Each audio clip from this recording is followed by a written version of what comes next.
చుక్కకూర మొత్తం ఏరేసాం కదండి, మొన్నంతా కోసేసాం కదా ఆకు. ఇలా మిగిలింది చూడండి మొత్తం.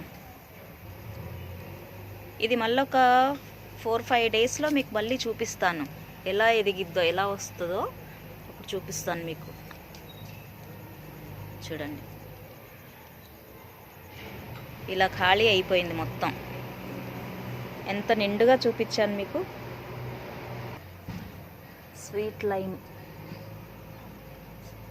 స్వీట్ లెమన్ చూడండి కాసాయి. ఇదిగోండి ఇక్కడ కూడా ఉన్నాయి, ఇక్కడ కింద ఉన్నాయి చూడండి.